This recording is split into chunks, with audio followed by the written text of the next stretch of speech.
पुराने जमाने की बात है। एक प्रतापी राजा के महल में एक जादुई बाग था। उस बाग में सबसे अनमोल चीज थी सोने के सेबों वाला पेड़। राजा ने इसकी सुरक्षा के लिए कड़े इंतजाम किए थे। एक दिन जब मंत्री ने सेब गिने तो उसमें से एक सेब गायब था। तभी मंत्री दौड़ता हुआ राजा के पास आया और बोला, महाराज, गजब हो गया। आज जब मैंने सोने के सेब गिने तो उनमें से एक सेब कम है। क्या ये कैसे मुमकिन है? इतने पहरेदारों के बावजूद चोरी? मंत्री, पहरेदारों को बुलाओ। कुछ देर बाद पहरेदार आए। पहरेदार, तुम्हारी आंखों के सामने से सोने का सेब गायब हो गया और तुम्हें कानों कान खबर तक नहीं हुई। क्या तुम सब सो रहे थे? क्षमा करें महाराज, हम रात भर जाग रहे थे। हमने किसी को भी बाग के पास आते नहीं देखा। हमें खुद समझ नहीं आ रहा कि वो सेब कहाँ गया। तुम्हारी लापरवाही की कोई माफी नहीं है। अगर अगली बार ऐसा हुआ तो अंजाम बुरा होगा। मैं ऐलान करता हूँ कि जो कोई भी इस चोर को पकड़ेगा उसे मुंह मांगा इनाम दिया जाएगा। तभी वहां उपस्थित बड़ा राजकुमार राजा से बोला, पिताजी, आप चिंता ना करें। आज की रात मैं खुद बाग में पहरा दूंगा। मैं देखना चाहता हूँ कि वो कौन सा चोर है जो हमारी सुरक्षा को चुनौती दे रहा है। मैं उसे पकड़कर आपके सामने पेश करूंगा। शाबाश पुत्र, मुझे तुमसे यही उम्मीद थी। जाओ, आज रात बाग की जिम्मेदारी तुम्हारी है।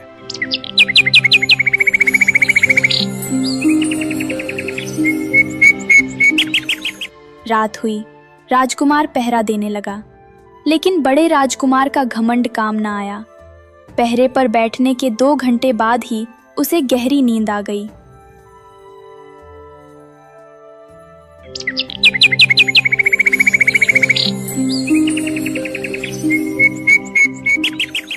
सुबह जब सेब गिने गए तो एक और सेब गायब था।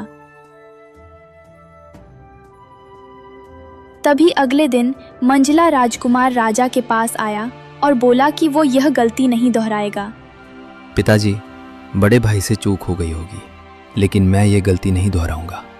आज रात मैं पहरा दूंगा और उस चोर को रंगे हाथों पकड़ूंगा। ठीक है, तुम भी कोशिश कर लो, पर ध्यान रहे चोर बहुत चालाक है। अगली रात मंझला राजकुमार पहरा देने लगा, लेकिन नियति ने फिर वही खेल खेला।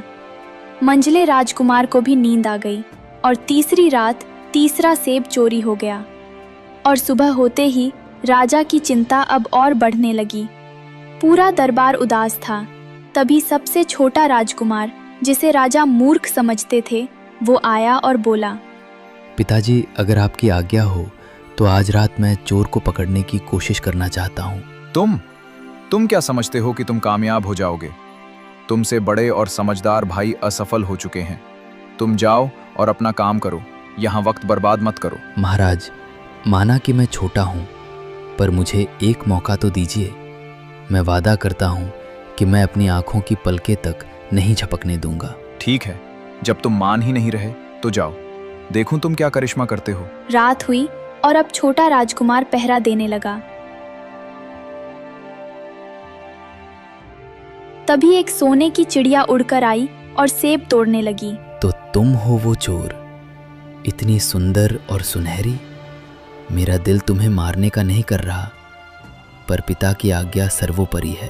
तभी जैसे ही चिड़िया सेब तोड़ती है, राजकुमार तीर चलाता है, लेकिन चिड़िया उड़ गई और तभी उसका एक पंख गिर जाता है।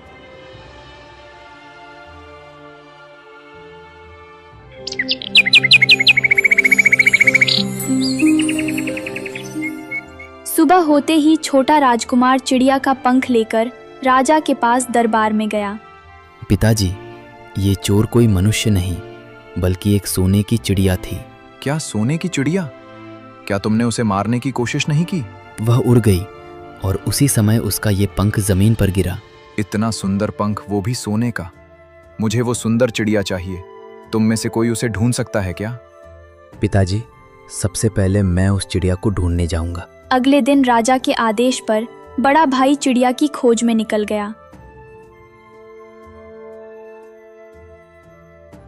और कुछ दूर जाने के बाद जंगल में उसे लोमड़ी मिली।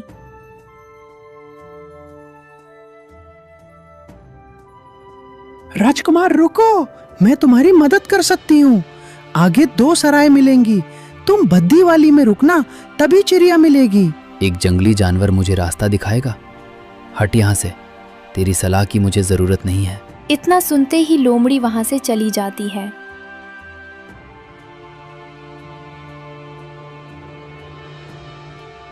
और राजकुमार सजी धजी सराय में जाकर रुक जाता है और सब भूल जाता है। अगले दिन जब बड़ा राजकुमार नहीं लौटा, तब मझला राजकुमार भी चिड़िया की खोज में उसी रास्ते से गुजरा। राजकुमार, अपने बड़े भाई की तरह गलती मत करना। मामूली सराय में रुकना, वरना भटक जाओगे। चुप रह बदसूरत लोमड़ी। हम राजघराने के लोग हैं। हम आलीशान महलों में रुकते हैं, कचरे जैसी सरायों में नहीं। तभी वो भी लोमड़ी की बात अनसुनी करके सजे धजे वाली सराय में जाकर ठहर गया। अगले दिन जब मझला राजकुमार भी नहीं लौटा, तब छोटा राजकुमार भी चिड़िया की खोज में निकल गया।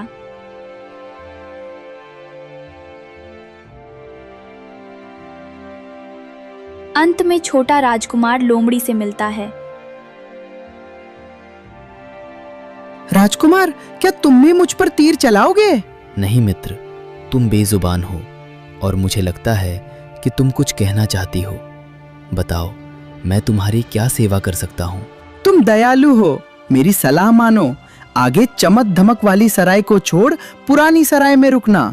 तुम्हारी सफलता वहीं छुपी है। ठीक है, जैसा तुम कहोगी मैं वैसा ही करूँगा। चलो मेरे पीछे पीछे, मैं तुम्हें वहां पहुंचा देती हूँ। जहां बड़े भाइयों ने अहंकार में आकर लोमड़ी का अपमान किया, वहीं छोटे राजकुमार ने विनम्रता दिखाई और लोमड़ी के साथ पुरानी सराय में चल गया। सराय में रात बिताने के बाद छोटा राजकुमार सुबह सुबह अपनी यात्रा पर निकलता है। कुछ ही दूर जाने पर उसे झाड़ियों के पीछे से वही लोमड़ी बाहर आती हुई दिखती है। सुप्रभात राजकुमार, मुझे खुशी है कि तुमने मेरी सलाह मानी और उस पुरानी सराय में रुके। तुम्हारी यही समझदारी तुम्हें मंजिल तक ले जाएगी। क्या तुम आगे बढ़ने के लिए तैयार हो? सुप्रभात मित्र। हाँ, मैं पूरी तरह तैयार हूँ। बस अब तुम मुझे रास्ता बताओ कि वो सोने की चिड़िया मुझे कहाँ मिलेगी। मैं उसे जल्द से जल्द अपने पिता के पास ले जाना चाहता हूँ। धीरज रखो राजकुमार, अब जो मैं कह रही हूँ उसे अपने दिमाग में पत्थर की लकीर बना लो। यहाँ से तुम बिल्कुल सीधे जाओ। कुछ कोस चलने के बाद तुम्हें एक बहुत विशाल किला दिखाई देगा। पर वहां तो पहरेदार होंगे, सेना होगी। मैं अकेला उनके बीच कैसे घुस पाऊंगा? यही तो जादू है। जब तुम वहां पहुंचोगे तो देखोगे कि सभी सिपाही गहरी नींद में सो रहे हैं। तुम्हें उनसे डरने की बिल्कुल जरूरत नहीं है। तुम बेधड़क उनके बीच से निकलकर किले के सबसे खास कमरे में चले जाना। और चिड़िया, वो कहाँ होगी? उस कमरे में तुम्हें वो सुनहरी चिड़िया एक लकड़ी के मामूली पिंजरे में बंद मिलेगी। उसके पास ही सोने के सेब भी रखे होंगे, जिन्हें पहचान कर तुम्हें यकीन हो जाएगा कि यही वो चोर है। लकड़ी का पिंजरा? इतनी कीमती चिड़िया के लिए लकड़ी का पिंजरा? यही सबसे जरूरी बात है राजकुमार। उस लकड़ी के पिंजरे के ठीक बगल में एक बहुत ही खूबसूरत सोने का पिंजरा रखा होगा, जिसमें हीरे मोती जड़े होंगे। तुम्हारा मन ललचाएगा। तुम्हें लगेगा कि चिड़िया को सोने के पिंजरे में होना चाहिए, लेकिन मेरी बात याद रखना, चिड़िया को भूलकर भी उस सोने के पिंजरे में मत डालना। पर क्यों? सोने का पिंजरा तो ज्यादा अच्छा है ना? सवाल मत करो, बस इतना जान लो कि अगर तुमने उसे लकड़ी के पिंजरे से निकाला तो तुम बहुत पछताओगे। उसे लकड़ी के पिंजरे सहित उठाना और चुपचाप बाहर निकल आना। क्या तुम मेरा ये वादा निभाओगे? मैं वादा करता हूँ मित्र, मैं तुम्हारी हर बात मानूंगा। लकड़ी का पिंजरा ही सही, मैं सोने के पिंजरे को हाथ भी नहीं लगाऊंगा। बहुत अच्छे, अब समय बर्बाद मत करो। आओ मेरे पीछे, मैं तुम्हें शॉर्टकट रास्ते से उस किले तक पहुंचा देती हूँ। तभी राजकुमार लोमड़ी के पीछे चल दिया और चलते चलते शाम हो गई और उस किले तक ले गई जहां सोने की चिड़िया थी। राजकुमार धड़कते दिल के साथ किले के भीतर दाखिल हुआ, जहां सभी सिपाही बेसुध सो रहे थे। राजकुमार अंदर गया और उस कमरे में पहुंचा जहां चिड़िया थी। चिड़िया को देखते ही वो पहचान गया कि यही वो चोर है। ये चिड़िया तो कितनी सुंदर है। इतनी सुंदर चिड़िया लकड़ी के पिंजरे में अच्छी नहीं लग रही। इसे सोने के पिंजरे में बंद करके पिताजी के पास ले चलता हूँ। राजकुमार लोमड़ी की बात भूलकर जैसे ही चिड़िया को सोने के पिंजरे में डालने की कोशिश करता है, तभी चिड़िया जोर से चिल्लाई, बचाओ बचाओ, कोई चोर हमें चुराने आया है। इतना सुनते ही सिपाही दौड़कर आए और राजकुमार को पकड़ लिए।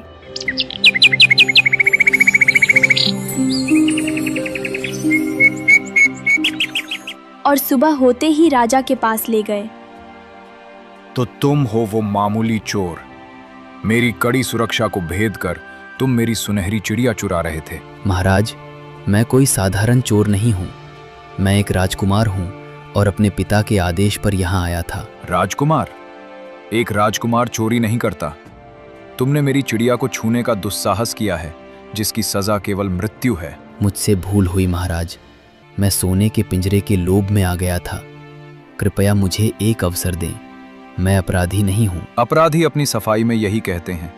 सैनिकों, इसे ले जाओ और कल सुबह सूरज उगने से पहले इसे फांसी पर चढ़ा दो। ठहरिए महाराज, क्या एक राजा की शोभा किसी की जान लेने में है? क्या कोई ऐसा रास्ता नहीं जिससे मैं अपना गुनाह माफ करा सकूं? रास्ता तो है, पर वो तुम्हारी जान बचाने से कहीं ज्यादा कठिन है। क्या तुम मौत से लड़ने का साहस रखते हो? मैं अपने सम्मान और अपने पिता के वचन के लिए कुछ भी करूंगा। आप बस आज्ञा दें, मैं पीछे नहीं हटूंगा। यहाँ से कुछ दूर एक सुल्तान का राज्य है। उसके पास एक जादुई सोने का घोड़ा है। क्या तुम उसे ला सकते हो? सोने का घोड़ा? वह तो दुनिया की सबसे दुर्लभ चीज है। क्या उसे लाने पर आप मुझे और चिड़िया को छोड़ देंगे? हाँ, अगर तुम वो घोड़ा मुझे ला कर दो तो मैं तुम्हें चिड़िया भी दूंगा और सम्मान के साथ विदा भी करूंगा। मुझे आपकी शर्त स्वीकार है। मैं वह घोड़ा लेकर आऊंगा, पर अगर मैं असफल रहा तो आप मुझे सजा दे सकते हैं। याद रखना लड़के, अगर खाली हाथ लौटे तो मेरी तलवार तुम्हारी गर्दन का इंतजार करेगी। जाओ। राजा ने उसे सोने का घोड़ा लाने की शर्त पर छोड़ने को कहा। राजकुमार गर्दन झुकाए दुखी मन से किले के फाटक से बाहर निकलता है। झाड़ियों से लोमड़ी बाहर आती है। क्यों राजकुमार, कैसा रहा राजा का आतिथ्य? क्या तुम्हें सोने का पिंजरा और चिड़िया मिल गई या केवल जंजीरें मिली? मित्र, मुझे ताना मत मारो। मेरी मूर्खता ने मुझे मौत के करीब पहुंचा दिया था। मैंने तुम्हारी बात नहीं मानी। मैंने पहले ही कहा था कि लालच मत करना। अब ये उदासी कैसी? क्या राजा ने तुम्हें सच में आजाद कर दिया है? नहीं, उसने एक और भी असंभव शर्त रख दी है। अब मुझे सुल्तान के अस्तबल से सोने का घोड़ा लाना होगा। सोने का घोड़ा? वो तो चिड़िया से भी ज्यादा खतरनाक काम है। क्या तुम्हें लगता है कि तुम दोबारा सफल हो पाओगे? मुझे नहीं पता मित्र, मैं बहुत डरा हुआ हूँ। क्या तुम इस बार भी मेरा साथ छोड़ दोगी या मेरी मदद करोगी? तुम्हारी आंखों के आंसू बता रहे हैं कि तुम्हें अपनी गलती का एहसास है। चलो, अपनी आंखें पोंछो और मेरे पीछे चलो। क्या तुम अब भी मेरी मदद करोगी? मैंने तो तुम्हारा अपमान किया था और तुम्हारी सलाह को ठुकरा दिया था। दोस्ती गलतियों से बड़ी होती है राजकुमार। बस इस बार अपनी अकल मत चलाना। चलो, सुल्तान का राज्य अभी बहुत दूर है। तभी राजकुमार लोमड़ी के पीछे चल देता है।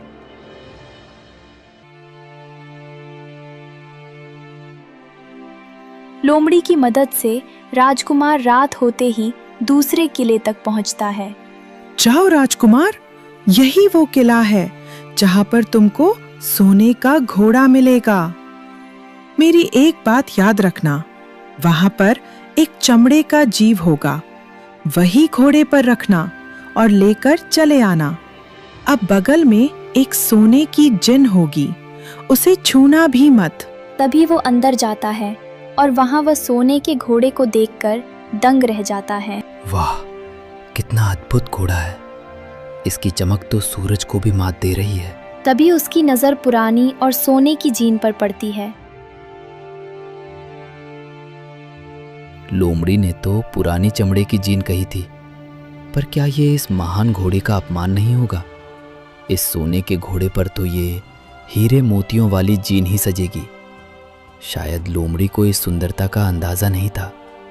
तभी जैसे ही वो सोने की जीन घोड़े पर रखता है, घोड़ा जोर से हिनहिनाता है और सिपाही जाग जाते हैं। ठहरो, हाथ ऊपर करो। तुम कौन हो और हमारे अस्तबल में क्या कर रहे हो? मैं तो बस इस घोड़े को देख रहा था। देख रहे थे या इसे चुराने की साजिश रच रहे थे? देखो, इसके हाथ में सोने की जीन है। ये मामूली चोर नहीं है। मेरी बात तो सुनिए। अब जो कहना है राजा के सामने कहना।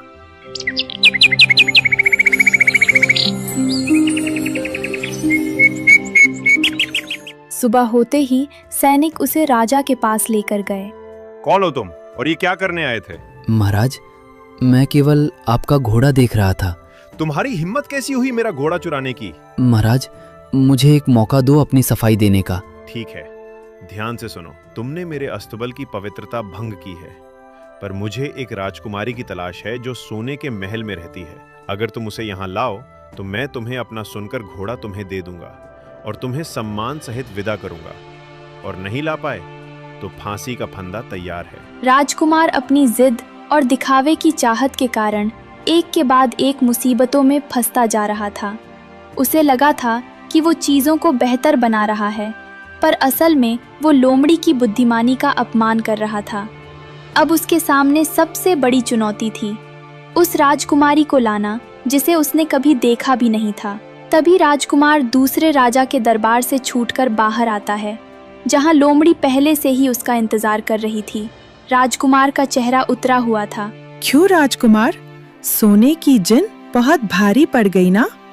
मैंने कहा था कि दिखावे में मत पड़ना, पर तुमने फिर वही गलती की। मुझसे बहुत बड़ी भूल हो गई मित्र। अब राजा ने मुझे सोने के महल की राजकुमारी को लाने भेजा है। अगर मैं उसे नहीं ले गया तो मेरी जान चली जाएगी। तुम्हारी किस्मत अच्छी है कि मैं अब भी तुम्हारा साथ दे रही हूँ। चलो चलो मेरे पीछे, मैं तुम्हें उसके पास ले चलती हूँ। पर याद रखना, राजकुमारी से हाथ मिलाते ही वो साथ चलेगी। उसे वापस महल में मत जाने देना। वो अपने माता पिता से मिलने की मिन्नतें करेगी, पर तुम पिघलना मत।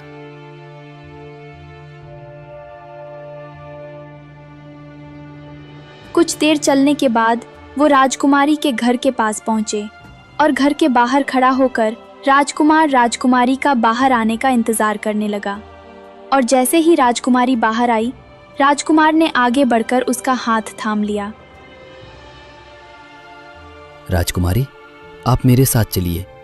मुझे आपको अपने साथ ले जाना होगा। हे सुंदर राजकुमार, जैसे ही तुमने मुझे छुआ, मेरा मन तुम्हारे साथ चलने को तैयार हो गया। मैं तुम्हारी दासी बनने को भी तैयार हूँ, पर मेरी एक छोटी सी विनती सुन लो। कहिए राजकुमारी, क्या बात है? मुझे बस एक बार अपने माता पिता से विदा ले लेने दो। मैं उनसे मिले बिना ऐसे कैसे जा सकती हूँ? क्या तुम मुझ पर इतना भी भरोसा नहीं करोगे?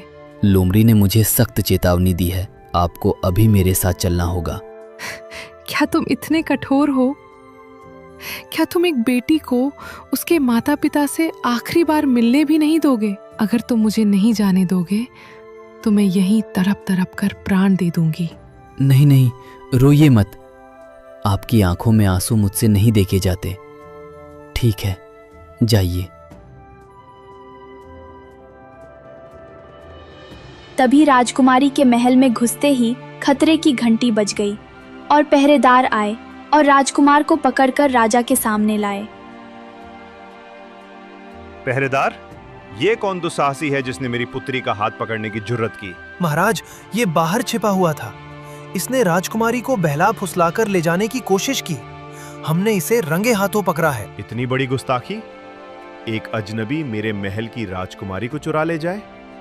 सैनिकों, इसे ले जाओ और कल सुबह होते ही फांसी पर लटका दो। मुझे इसकी कोई सफाई नहीं सुननी।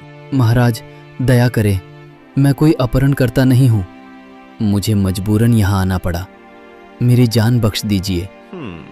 तुम्हारी जान बच सकती है, पर एक शर्त पर। वो विशाल पहाड़ जो मेरे किले के सामने खड़ा है, इसने मेरे महल की सुंदरता और ताजी हवा रोक रखी है। अगर तुम 8 दिनों के भीतर उस पहाड़ को खोदकर साफ कर दो तो मैं ना सिर्फ तुम्हें छोड़ दूंगा, बल्कि राजकुमारी का विवाह भी तुमसे कर दूंगा। 8 दिन में इतना बड़ा पहाड़? तो फिर फांसी के लिए तैयार रहो। चुनाव तुम्हारा है। ठीक है महाराज, जैसा आप कहे। राजकुमार एक बार फिर अपनी भावनाओं में बहकर फंस चुका था। एक छोटी सी कुदाली लेकर वो उस विशाल पहाड़ के सामने खड़ा था जिसे हजारों मजदूर सालों में भी नहीं हटा सकते थे। वो अपनी किस्मत और लोमड़ी की अनसुनी की गई बातों पर रो रहा था। कुछ देर बाद राजकुमार पहाड़ खोदने लगा। धीरे धीरे उसे पहाड़ खोदते हुए 7 दिन बीत चुके थे। राजकुमार के हाथों में छाले पड़ गए थे और वो थकान से चूर होकर सर झुकाए बैठा था। तभी उसे एक जानी पहचानी आहट मिली। क्यों राजकुमार, इस नन्ही सी कुदाली से क्या तुम हिमालय को हिलाने चले थे? तुम्हारे चेहरे की धूल बता रही है कि तुमने अपनी हार मान ली है। मित्र, मुझे माफ कर दो। मैं अपनी मूर्खता और जिद की सजा भुगत रहा हूँ। मैंने हर बार तुम्हारी सलाह ठुकराई और देखो, आज मेरी मौत मेरे सामने खड़ी है। तुम्हें तड़पते हुए देखकर मुझे दया आ गई। जाओ, तुम सो जाओ। आज की रात ये पहाड़ तुम्हारी समस्या नहीं, मेरी जिम्मेदारी है। पर तुम अकेले ये कैसे करोगी? अब सवाल मत करो, बस सो जाओ और याद रखना, इस बार जो मैं कहूंगी वही आखिरी सच होगा।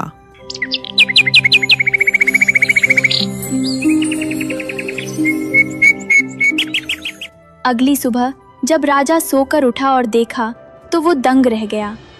जहाँ कल तक विशाल पहाड़ था, वहाँ अब दूर तक खुला मैदान और हरियाली थी। सैनिकों, देखो, क्या मैं सपना देख रहा हूँ? वो पहाड़ कहाँ गया? उस अजनबी नौजवान को फौरन मेरे सामने लाओ। कुछ देर बाद राजकुमार को राजा के दरबार में लाया गया। मैंने सोचा था तुम कल सुबह फांसी के फंदे पर होगे, पर तुमने तो इतिहास रच दिया। मैं अपनी बात का पक्का हूँ। आज ही तुम्हारा विवाह मेरी पुत्री से होगा। उसी दिन राजकुमार की शादी राजकुमारी से करा दी गई।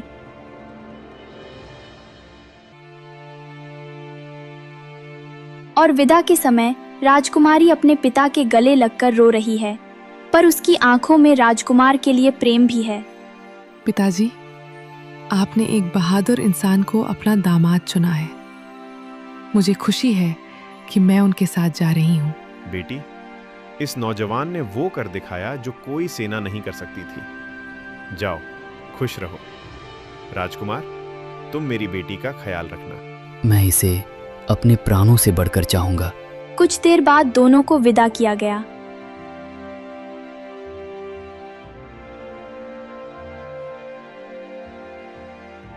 और जैसे ही वे महल से दूर निकले, राजकुमार शांत और गंभीर था।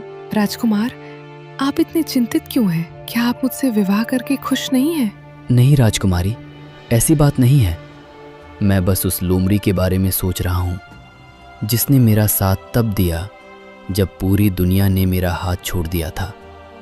बिना उसके मैं आपके योग्य भी ना होता। कुछ देर बाद वहां लोमड़ी आई और बोली, बधाई हो, जोड़ी बहुत सुंदर है। पर क्या तुम सिर्फ पत्नी को लेकर घर जाओगे? वो घोड़ा और वो चिड़िया अब भी तुम्हारा इंतजार कर रहे हैं। पर मित्र, अब मैं उन्हें कैसे हासिल करूं? मैं तो राजकुमारी को उस दूसरे राजा को सौंपने का वादा कर चुका हूं। हाँ मित्र, अब मैं कोई गलती नहीं करूंगा। तुम्हारी हर सलाह मेरे लिए आदेश है। राजकुमार अब एक बदला हुआ इंसान था। उसने लोमड़ी की जादुई शक्ति और सही सलाह की ताकत को पहचान लिया था। अब वो अपनी मंजिल की ओर बढ़ रहा था, जहां उसे न केवल अपनी पत्नी को बचाना था, बल्कि उन सभी चीजों को हासिल करना था जिनकी खोज में वो निकला था।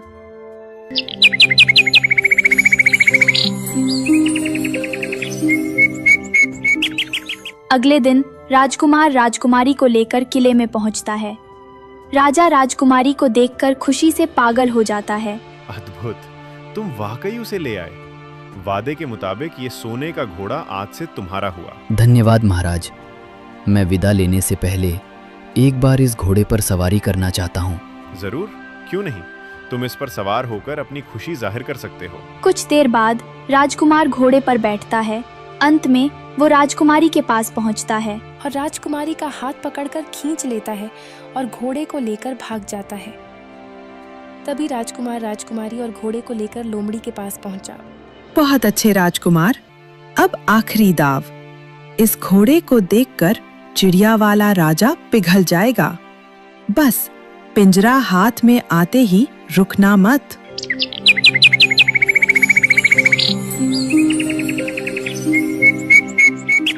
अगले दिन वो राजकुमारी को लोमड़ी के पास छोड़कर और सोने का घोड़ा लेकर चिड़िया वाले राजा के पास पहुंचता है। महाराज देखिए, मैं आपके लिए सोने का घोड़ा लाया हूँ, पर इसे देने से पहले मैं चिड़िया को अपने हाथ में लेकर देखना चाहता हूँ कि क्या ये वही चोर है। क्यों नहीं, ये लो पिंजरा, अब ये घोड़ा मेरा हुआ। नहीं महाराज, अब ये घोड़ा और चिड़िया दोनों मेरे हुए। राजकुमार पिंजरा छीनकर घोड़े को तेजी से दौड़ा देता है। राजा और दरबारी बस धूल देखते रह जाते हैं। कुछ देर बाद राजकुमार लोमड़ी के पास पहुंचा। मित्र, आज तुम्हारी वजह से मेरे पास सब कुछ है, सुंदर पत्नी, सोने का घोड़ा और सोने की चिड़िया। मैं तुम्हें क्या इनाम दूं? तुम जो मांगोगे मैं वही दूंगा। राजकुमार, अगर तुम सच में इनाम देना चाहते हो तो अपना धनुष उठाओ और एक तीर चलाकर मुझे मार डालो। पागल हो गई हो क्या? मैं अपनी जान दे सकता हूँ, पर अपने उपकारी को तीर नहीं मार सकता। कोई और इनाम मांगो। अगर तुम ये नहीं कर सकते तो रहने दो, पर जाते जाते मेरी 2 बातें गांठ बांध लो। कभी कुएं की मुडेर पर मत बैठना और कभी फांसी पाने वाले अपराधियों पर पैसा बर्बाद मत करना। ये कैसी अजीब बातें हैं? कुएं पर बैठने से क्या होगा? और अपराधी, भला मैं उनकी मदद क्यों करूंगा? तुम बहुत रहस्यमयी हो रही हो। वक्त आने पर सब समझ जाओगे। अब जाओ, अपनी मंजिल की ओर बढ़ो। अलविदा। लोमड़ी अपनी उदास आंखें लिए झाड़ियों की ओर चली गई। राजकुमार और राजकुमारी सोने का घोड़ा और चिड़िया लेकर अपने राज्य की ओर बढ़ चले। राजकुमार मन ही मन लोमड़ी की अजीब चेतावनियों पर हंस रहा था। राजकुमार सोने के घोड़े पर अपनी पत्नी के साथ गांव पहुंचता है, जहां भीड़ जमा थी। भाइयों, यहाँ इतना शोर क्यों है? आप लोग इन 2 आदमियों को फांसी पर क्यों चढ़ा रहे हैं? राजकुमार, ये दोनों बहुत ही दुष्ट हैं। इन्होंने जुए में सारा धन हार दिया, लोगों से कर्ज लिया और उसे चुकाया नहीं। इन्होंने हमारे गांव की शांति भंग की है, इसलिए इन्हें मौत की सजा दी जा रही है। अरे, ये तो मेरे बड़े भाई हैं। मुखिया जी, इन्हें छोड़ दीजिए। इन्होंने जो भी कर्ज लिया है वो मैं चुकाऊंगा। ये लीजिए सोने की मोहरें, पर इनकी जान बख्श दीजिए। अगर आप इनका सारा उधार चुकाने को तैयार है तो हमें कोई आपत्ति नहीं। भाइयों को छुड़ाने के बाद सब जंगल की ओर बढ़ते हैं। छोटे भाई, तुमने हमारी जान बचाई, तुम्हारा बहुत शुक्रिया। देखो, सामने ठंडा कुआं है, क्यों न यहाँ थोड़ा विश्राम करें और पानी पी लें। राजकुमार, मुझे यहाँ रुकना ठीक नहीं लग रहा। चलिए जल्दी महल चलते हैं। अरे प्रिय, डरो मत, भाई साथ हैं, अब कोई खतरा नहीं। मैं बस इस कुएं की मुडेर पर बैठकर थोड़ी ताजी हवा ले लूं, फिर हम निकलेंगे। तभी राजकुमार जैसे ही बैठता है, दोनों भाई उसे धक्का दे देते हैं और वो कुएं में गिर जाता है। नहीं, ये क्या किया आपने? वो आपका अपना भाई है। चुप रहो राजकुमारी, अब से ये घोड़ा, ये चिड़िया और तुम सब हमारे हो। राजा को हम कहेंगे कि ये सब हम लाए हैं।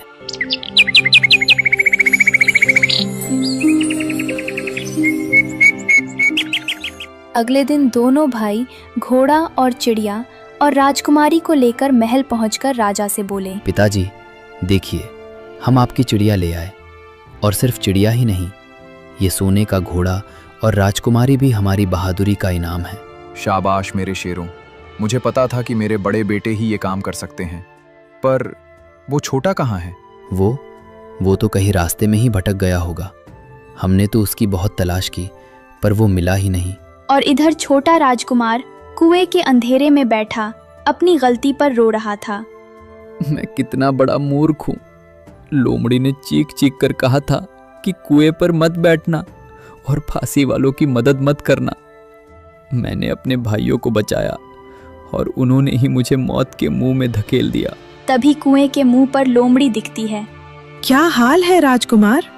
पानी ठंडा है, या तुम्हारी अक्ल अब ठिकाने आई है? मित्र, मैं शर्मिंदा हूँ। मैंने फिर तुम्हारी बात नहीं मानी। अब मैं यहाँ मर जाऊंगा। मेरे भाई राजकुमारी को ले गए। तुम सुधरोगे नहीं, पर मैं तुम्हें यहाँ मरने के लिए नहीं छोड़ सकती। उसके बाद लोमड़ी ने राजकुमार को कुएं से बाहर निकाला। लेकिन एक बात याद रखना, महल में तुम्हारे भाई तुम्हारी जान के दुश्मन बने बैठे हैं, इसलिए संभल कर जाना। ये क्या हो रहा है? जब से ये चिड़िया और घोड़ा आए हैं, इन्होंने खाना पीना छोड़ दिया है। राजकुमारी की आंखों के आंसू नहीं थम रहे। क्या मेरे बेटों ने मुझसे कोई झूठ बोला है? उधर छोटा राजकुमार राजमहल में प्रवेश कर चुका था। ये क्या चमत्कार है? जो घोड़ा हफ्तों से भूखा था, वो आज खुशी से हिनहिना रहा है। और वो सोने की चिड़िया, उसके स्वर इतने मधुर पहले कभी नहीं थे। महाराज, वो चमत्कार में ही है, वो सच की वापसी है। मेरा सच्चा राजकुमार लौट आया है। बेटी, तुम क्या कह रही हो? राजकुमार तो यहाँ मेरे सामने है। नहीं महाराज, ये दोनों धोखेबाज हैं। इन्होंने अपने भाई को कुएं में धकेल दिया और आपकी आंखों में धूल झोंकी। असली विजेता वो है जो हमारे पास खड़ा है। और कुछ देर बाद वो राजमहल में पहुंचा। हाँ पिताजी, राजकुमारी सच कह रही हैं। मेरे भाइयों ने न केवल मेरे साथ बल्कि आपके विश्वास के साथ भी घात किया है। मेरे प्रिय पुत्र, मुझे माफ कर दो। मैंने तुम्हें मूर्ख समझा, पर तुम तो सबसे बहादुर निकले। और तुम दोनों, तुमने लालच में भाई का खून करना चाहा। अभी इसी वक्त मेरे राज्य से निकल जाओ। तुम मेरे पुत्र कहलाने के योग्य नहीं हो। उसी दिन से राजा ने अपने दोनों बड़े बेटे को राज्य से बाहर निकाल दिया। अब राजकुमार महल में राजकुमारी के साथ रहने लगा। राजकुमार, आपने बहुत कष्ट सहे हैं। अब हम साथ हैं। पर क्या आप अब भी उस लोमड़ी के बारे में सोचते हैं? राजकुमारी, बिना उसके मैं आज जीवित ना होता। मुझे उसे ढूंढना ही होगा। न जाने वो किस हाल में होगी।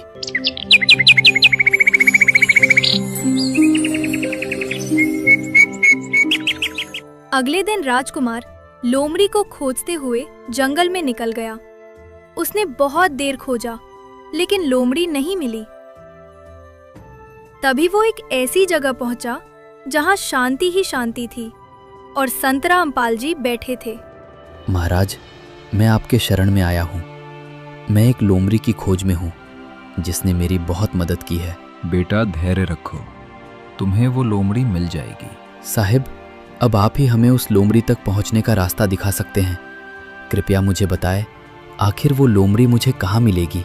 बेटा, ध्यान से सुनो मेरी बात। जिसे तुम लोमड़ी समझ रहे हो और उसने तुम्हारी मदद की, असल में वो लोमड़ी नहीं, वो एक राजकुमार है जो कभी तुम्हारी पत्नी का भाई था।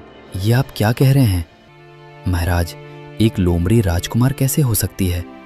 क्या वो सच में मेरी पत्नी का भाई है? हाँ बेटा, उसको श्राप मिला है और श्राप के कारण वो राजकुमार से लोमड़ी के रूप में अभी तक है। महाराज, आखिर कोई तो रास्ता होगा जिससे वो फिर से राजकुमार के रूप में हो सके। हाँ, एक रास्ता है। अगर कोई ऐसा इंसान हो जिसकी मदद उस लोमड़ी ने की हो, अगर वो इंसान उस लोमड़ी पर तीर चलाकर मारे, तो वो वापस अपने मनुष्य रूप में बदल जाएगी। महाराज, उसने मेरी मदद की है। अगर मैं उस पर तीर चलाऊं, तो क्या वो अपने मनुष्य रूप में बदल जाएगा? हाँ, अब समय आ गया है कि तुम उस पर तीर चलाओ। लेकिन बाबा, वो मुझे मिलेगी कहाँ? बेटा, वो तुम्हें वहीं मिलेगी जहां उसने तुम्हें सही रास्ता दिखाया था। मैं समझ गया बाबा। आप मुझे जाने की आज्ञा दीजिए। अब तुम जाओ, देर मत करो। इतना कहकर राजकुमार वहां से उस लोमड़ी के पास आया।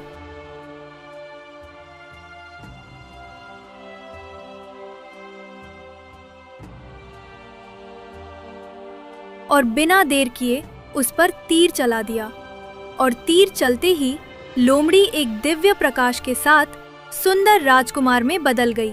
धन्यवाद मेरे भाई। आज वर्षों बाद मैं इस पशु योनि से मुक्त हुआ हूँ।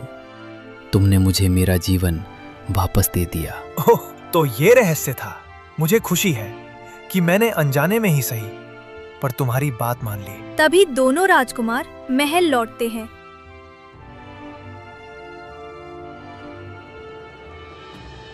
राजकुमारी अपने भाई को पहचान लेती है। भैया, क्या ये सचमुच आप हैं? मैं तो हार मान चुकी थी कि आपको कभी देख पाऊंगी।